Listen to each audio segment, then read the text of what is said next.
ओम शांति। प्रणाम भाइयों, कैसे हैं आप सब। तो भाइयों, आज की क्लास है हमारी। आज की क्लास का टॉपिक है ईश्वर को मानते हैं पर जानते नहीं। जी भाइयों।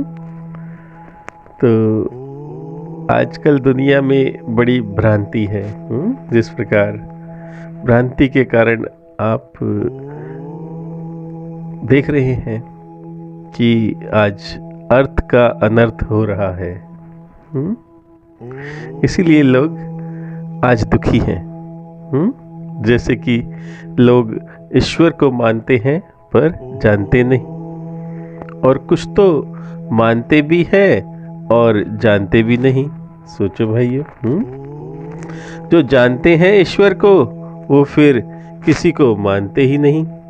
जी, तो कुछ लोग ईश्वर की सत्ता को स्वीकार तो करते हैं पर स्वीकारते नहीं, क्योंकि जानते नहीं, क्योंकि देखा ही नहीं। तभी तो कोई ईश्वर को, कोई तो कहता है कि ईश्वर दो है, कोई कहता है ईश्वर एक है, कोई कहता है ईश्वर 3-4 है, तो कोई तो कहता है भगवान तो 33 करोड़ है, और कोई कहता है ईश्वर अलग है और आपका ईश्वर अलग है। यानी कि हमारा ईश्वर अलग है और आपका ईश्वर अलग है। सबका अपना अपना ईश्वर है। सोचो भाइयों, आज मन की स्थिति क्या हो गई है। कोई कहता है ईश्वर तो बस मेरा है, यानी परमात्मा तो सिर्फ मेरे हैं। और आपको सभी को पता ही होगा कि परमात्मा तो एक ही है। जो मेरा है वही तो तेरा है। तो सभी की मान्यताएं आज अलग अलग बनी हुई है। ज्यादातर तो भगवान की अलग अलग शक्लें बनाते हैं, चित्र बनाते हैं, और उसी चेहरे को देख देख कर पूरी उम्र बिता देते हैं। अब सोचो भाइयों, क्या कोई ऐसी शक्ल है जो कि दुनिया में हर जगह एक समान दिखे? मुझे बताओ भाइयों, क्या कोई शक्ल है, या कोई चित्र है, या कोई चेहरा है? इस प्रकृति में पल पल तो बदलाव आता है। आप देखिए, क्या कोई एक समान एक जगह है इस दुनिया में? कहीं तो गर्म है बहुत, कहीं पर बहुत ठंड है, कहीं पर बहुत नर्म है, तो कहीं पर बहुत कठोर ठोस है, तो कहीं पर डार्क है, कहीं पर वाइट है, कहीं काला है तो कहीं गोरा है, कहीं अंधेरा है तो कहीं उजाला है। आप देख ही रहे भाई सब प्रकृति में। तो प्रकृति में तो पल पल बदलाव आता है। कहीं पर सूर्य है तो कहीं पर चंद्रमा है, तो कहीं तो कुछ भी नहीं है, और कहीं छोटा सा सूर्य है तो कहीं पर हजारों गुना बड़ा सूर्य है। तो बताओ भाइयों, विचार करो, क्या शक्ल, क्या चेहरा, क्या एक समान रह सकता है? और प्रकृति तो बहुत अनंत अनंत बड़ी है। सोचो भाइयों, क्या आपका चेहरा एक समान रहता है? पल पल तो वो बदलता है। जो मन में बदल जाए, जो पल में बदल जाए, क्या उसे सत्य कहेंगे? नहीं ना। पर ईश्वर तो सत्य है, वो तो कभी बदलता ही नहीं। तभी तो उसे एक रस कहा गया है। तो एक रस का मतलब यही होता है कि ना उसमें से कुछ आ सकता है और ना उसमें से कुछ जा सकता है। एक समान रहता है, ना उसको कोई काट सकता है, ना कोई भेद सकता है, ना उसमें छेद हो सकता है।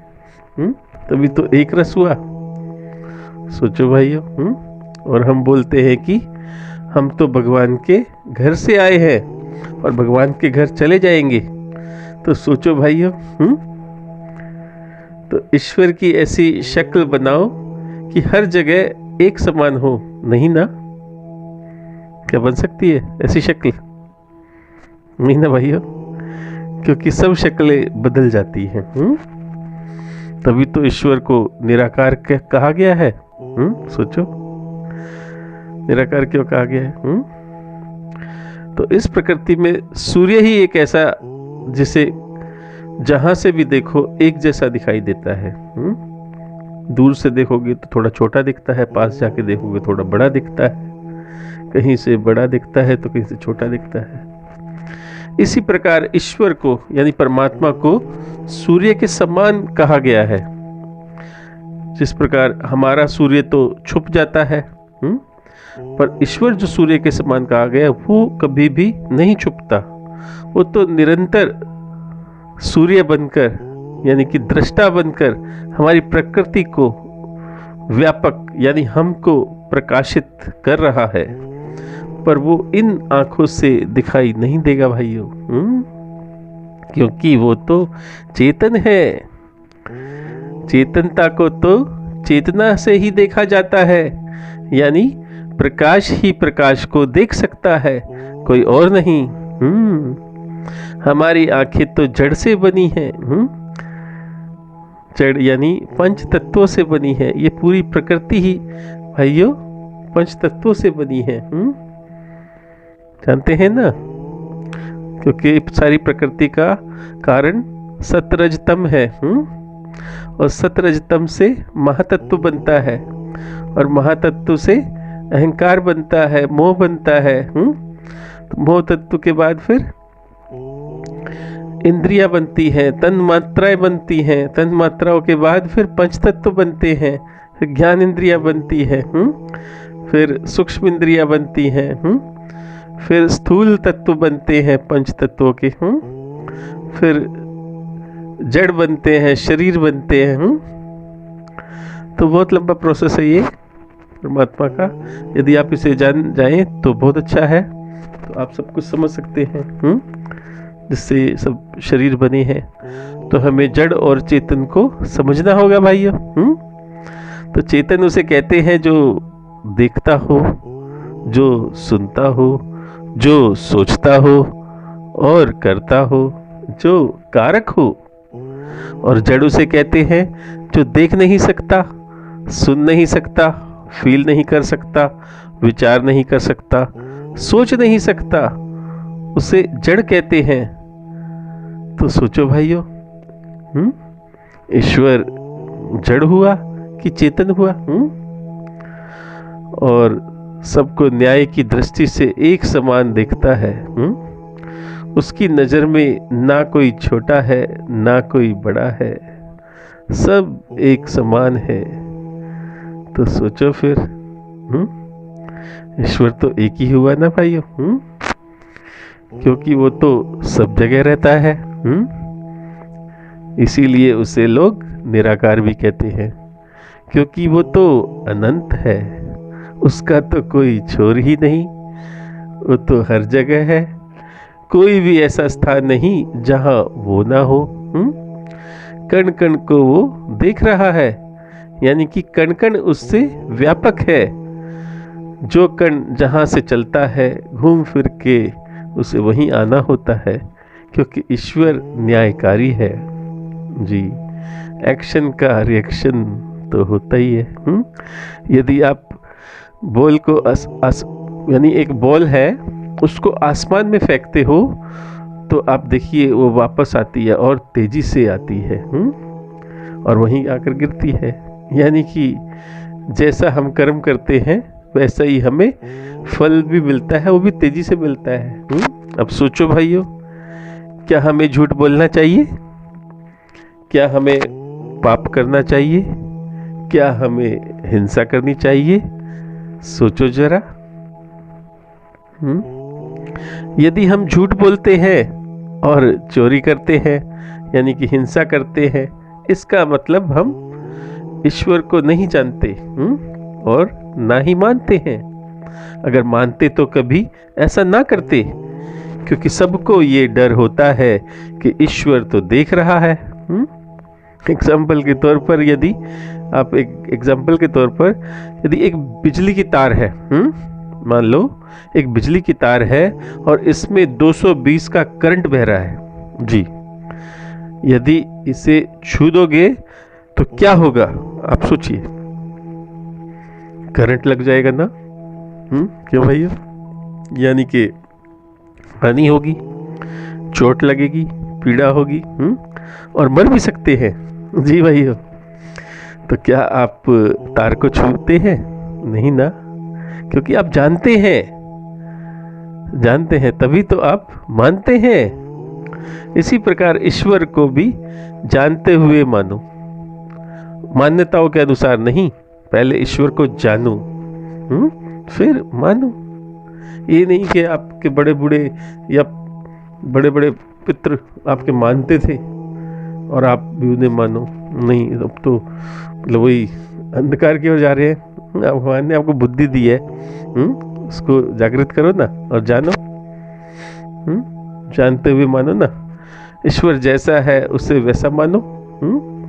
अपने अनुसार ईश्वर को ना बनाओ। समझो भाइयों, सोचो। तभी तो सुख और प्रेम आनंद आएगा। क्यों? जब आप जान जाओगे कि ईश्वर कौन है, कहाँ रहते हैं, कैसे हैं, कहाँ हैं, हर पल मेरे साथ है कि नहीं है, तभी तो पता चलेगा। अब सोच लो भाइयों, झूठ बोलते हुए, पाप करते हुए, पाप देखते हुए, पाप का साथ देते हुए, हिंसा करते हुए कोई हमें हर पल देख रहा है, ये समझ आएगा ना। जब आपको पता लग जाएगा कि ईश्वर तो मेरे हर पल मेरे सामने है, तो क्या झूठ बोल पाओगे? क्या पाप कर पाओगे? जब आपको पता होगा कि मुझे तुरंत फल मिल जाना है, वो भी तेजी से। बताइए, तो क्या झूठ बोलेंगे, पाप करेंगे, हिंसा करेंगे, खून करेंगे किसी का?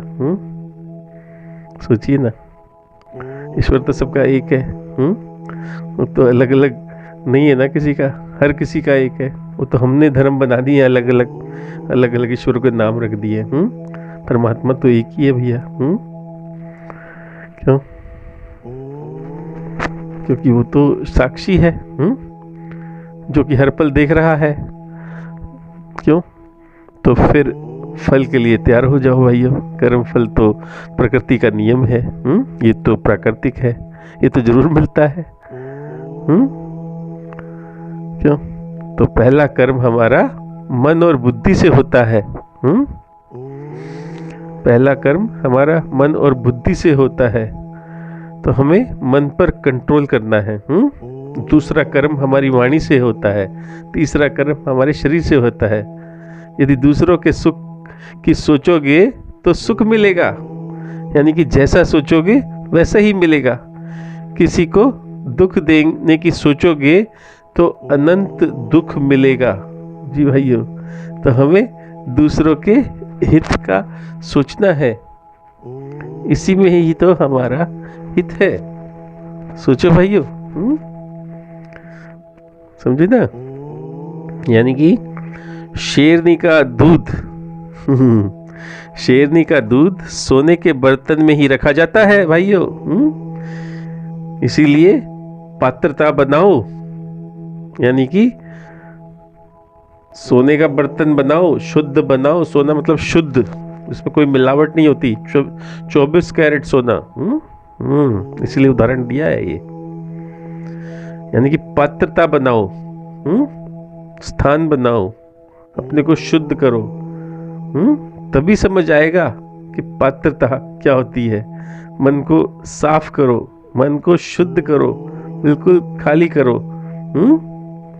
तो पुरानी रूढ़िवादी परंपराओं को बिल्कुल साफ कर दो, क्लीन कर दो, पुरानी बातों को डिलीट कर दो। अब देखिए किस प्रकार कोई बलि दे रहा है, कोई भगवान के नाम पर पैसा ले रहा है, कोई तेल चढ़ा रहा है, कोई तेल ले रहा है, कोई आग जला रहा है, कोई जल चढ़ा रहा है, कोई रंग लगा रहा है, कोई खुशबू लगा रहा है। देखो भाइयों, क्या क्या हो रहा है। तो परमात्मा तो इन सब से परे है। ये तो सब प्रकृति में होते हैं सब, रूप रंग। तो हमें इनसे परे जाना है। तो प्रकृति तो परमात्मा के मन का पार्ट है। यानी मन का एक विचार है। जिस प्रकार हमारी आत्मा से परे मन है, यानी कि हमारी आत्मा अलग है, मन अलग है, बुद्धि अलग है। तो मन जो है हमारी प्रकृति का पार्ट है और आत्मा परमात्मा का पार्ट है। पार्ट मतलब अलग तो नहीं है, उससे साथ जुड़ा हुआ है। और मन के द्वारा ये सारा खेल चल रहा है, यानी संसार चल रहा है। संसार का मतलब संशय का सार, यानी संशय। विषयों में जो हम पढ़े हुए ना, संशय यानी भ्रम, यानी कि माया। माया यानी कि छलावा, जो कि नश्वर है। माया जो इन आंखों से जो भी दिख रहा है सब माया है, छलावा है, झूठ है। इसके पीछे कुछ और है, सामने कुछ और है, ये सब मिटने वाली है। यानी कि हम अंधकार में हैं, ये सब अंधकार है, ये तमस है।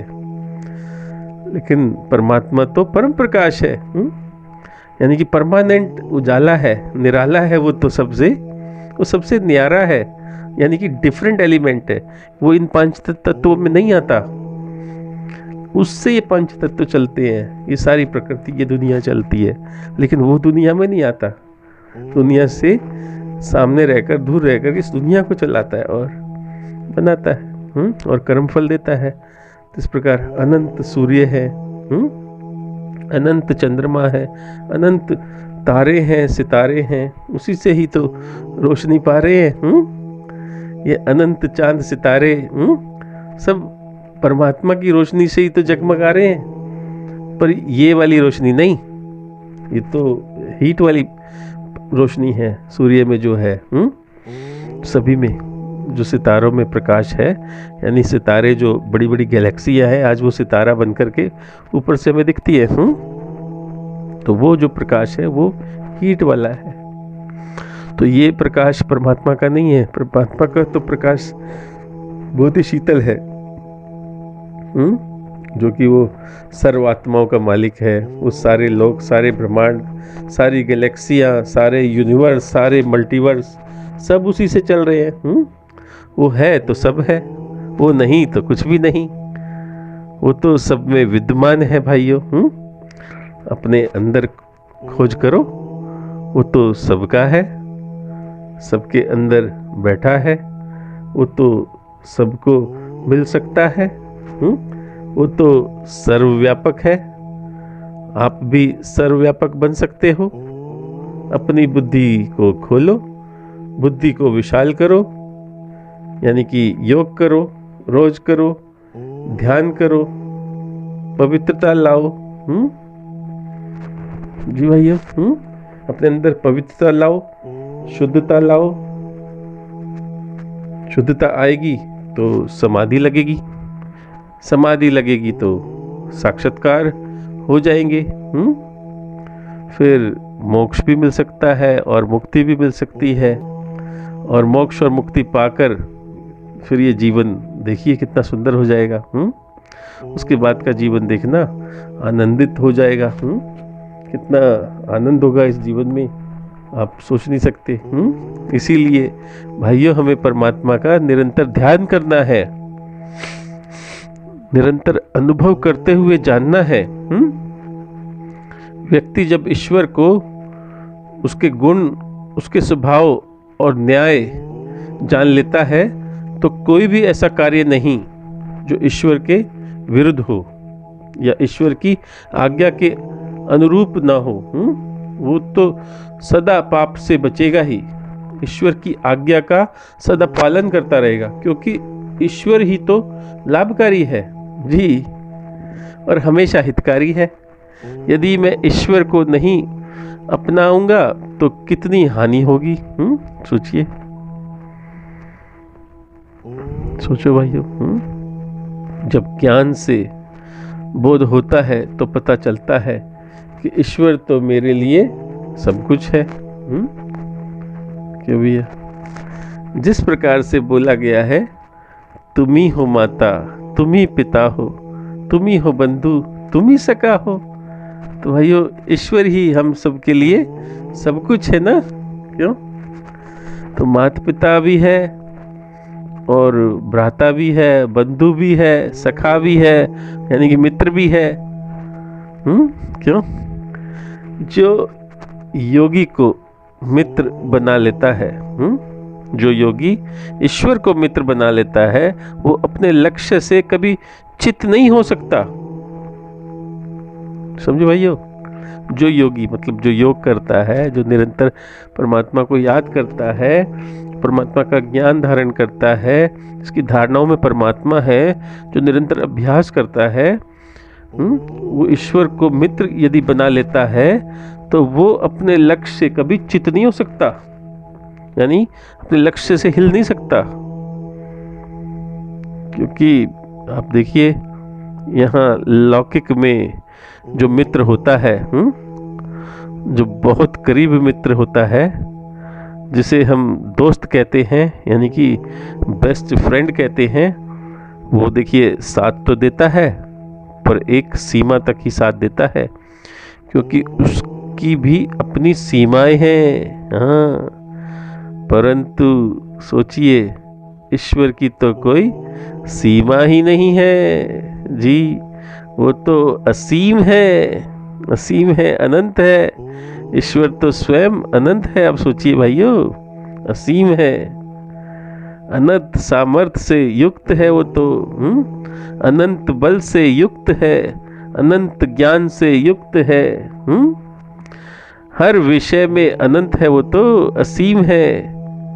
जब हम ईश्वर को मित्र बना लेते हैं तो वो असीम ईश्वर असीमता के साथ जुड़कर हमारी इच्छाओं को पूर्ण करने लगता है। यानी कि जीवात्मा का यदि कोई योग्य मित्र है तो सिर्फ एक ईश्वर है, कोई और नहीं। योगी जब परमात्मा के स्वरूप को समझने लगता है तो वो कभी भी निराश नहीं हो सकता, कभी भी हताश नहीं हो सकता। वो तो निरंतर ही विघ्नों का सामना कर विघ्नों का विनाश कर देगा, क्योंकि ईश्वर साथ देते हैं हमेशा। उसमें आत्मबल देते हैं, उसमें आत्मबल आ जाता है। परमात्मा आत्मा को बल देते हैं, क्योंकि उन्हें मित्र जो बना लिया है, इसलिए क्योंकि मनोबल उत्पन्न हो गया उसमें। वही तो सारे संकटों का नाश करता है। इसीलिए हमें ईश्वर का निरंतर अभ्यास करना है, उन्हें निरंतर याद करना है, क्योंकि ईश्वर ही हमें सारे कष्टों से दूर हटाता है। समझे भाइयों, यानी ईश्वर ही हमें सर्वाधिक बल देते हैं। जितना कल्याण, जितना बल, जितना हित ईश्वर हमें देते हैं, उतना हित कोई और संसार में कोई भी दे नहीं सकता। कोई भी जैसे कि शरीरधारी व्यक्ति हो, या कोई माता पिता, या कोई बहन, या कोई गुरु, या कोई आचार्य, कोई भी हमें इस दुनिया में शरीरधारी यानी जिसने शरीर को धारण किया हुआ है, कोई भी मनुष्य हमें इस संसार में वो सुख नहीं दे सकता, वो शांति नहीं दे सकता, वो शक्ति नहीं दे सकता जो हमें निराकार परमात्मा देते हैं। जितना कि परमात्मा हमें हित देते हैं। इसीलिए ईश्वर को एक ही कहा गया है, और उसे ये भी कहा गया है, तुम ही हो बंधु, तुम ही हो सखा, तुम ही हो माँ, तुम ही हो पिता, सब कुछ उन्हीं को कहा गया है जी भैया। इसलिए तो ईश्वर कितना उपकार हम पर कर रहे हैं, हमारी निरंतर पालना कर रहे हैं, हमारी निरंतर रक्षा कर रहे हैं। उनकी सुरक्षाओं में हम सुरक्षित हैं। सोचो भाइयों, उन्हीं की सुरक्षाओं में हम सुरक्षित हैं। एक पत्ता भी तो आप सोचिए हिल नहीं सकता उसकी इच्छा के बगैर। तो कुछ भी नहीं है, एक पल का हमारा भरोसा नहीं है, कब उड़ जाए, कब प्राण निकल जाए, कुछ भी तो नहीं पता। तो भाइयों, ईश्वर को मित्र मानकर उनके सानिध्य में रहो। सानिध्य मतलब उनकी याद में, उनको सामने साक्षात्कार करते रहो ना, ध्यान करते रहो। एक बार ध्यान कर लिया तो आप सोच लिए आपकी आत्मा अमर हो गई, क्योंकि हम बुद्धिपूर्वक ईश्वर से बहुत दूर हो चुके हैं। ईश्वर को तो हम भुला चुके हैं, बुद्धि और ज्ञान से हम दूर हो गए। अब इस दूरी को हमें मिटाना है, यानी कि मिटाना है, और मिटाते मिटाते ज्ञान पूर्वक ईश्वर से हमें जुड़ना है, परमात्मा से हमें जुड़ना है योग से, और एक हो जाना है। ईश्वर की मित्रता का एहसास करना है, यानी अनुभव करना है, और उनकी मित्रता से प्रेरित होकर के उसके बल से, उसके ज्ञान से उन शत्रु का विनाश करना है। कौन से शत्रु? जो कि अंदर से बाहर से मुझ आत्मा को अपने लक्ष्य की ओर जो बढ़ने नहीं दे रहे हैं, यानी जो विषय है, उन समस्त शस्त्रों का विनाश उस मित्र रूपी ईश्वर से हम कर सकते हैं। हमें विषयों में जब हम पड़ जाते हैं, मन हमारा कहीं भी आकर्षण में फंस जाता है, मोह माया में फंस जाता है, तो हमें अपने लक्ष्य की ओर नहीं जाने देता, हमें दुखी करके रखता है। उससे हमें पर एक ही ईश्वर ही ले जा सकते हैं, यानी ईश्वर को अपना कर ही हम सब कुछ कर सकते हैं, ईश्वर की सहायता से कर सकते हैं। क्योंकि जो मनोबल, आत्मबल ईश्वर जो प्राप्त होता है, वो आत्मबल और मनोबल हमें किसी भी वस्तु से प्राप्त नहीं हो सकता। जी भाइयों, जो मनोबल, आत्मबल ईश्वर से जो प्राप्त होता है, वे आत्मबल, मनोबल हमें किसी भी वस्तु से प्राप्त हो नहीं सकता। इसीलिए हमें निरंतर परमात्मा का ध्यान और चिंतन करना है, यानी कि उन्हें याद करना है, उनके विचारों का एहसास करना है। जी भाइयों,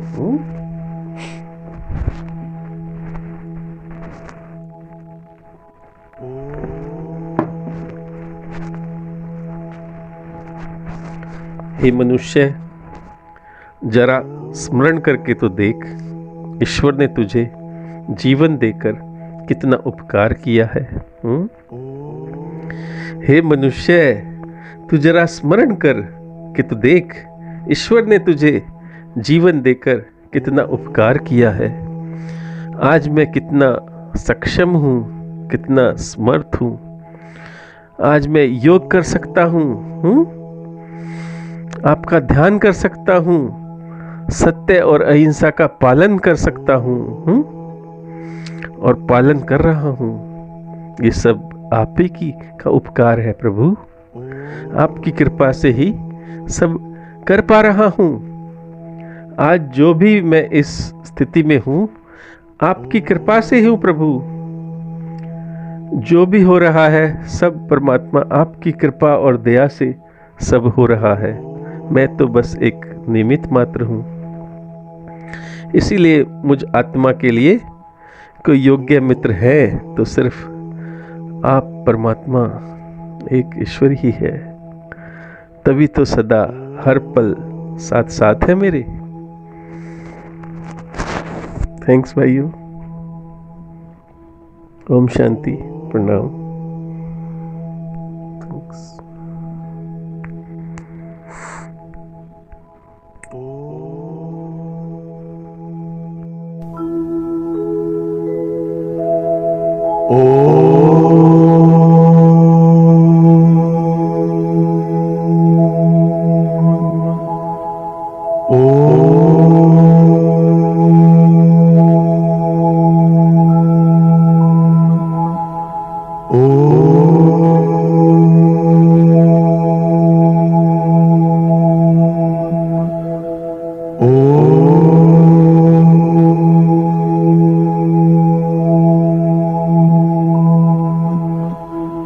Oh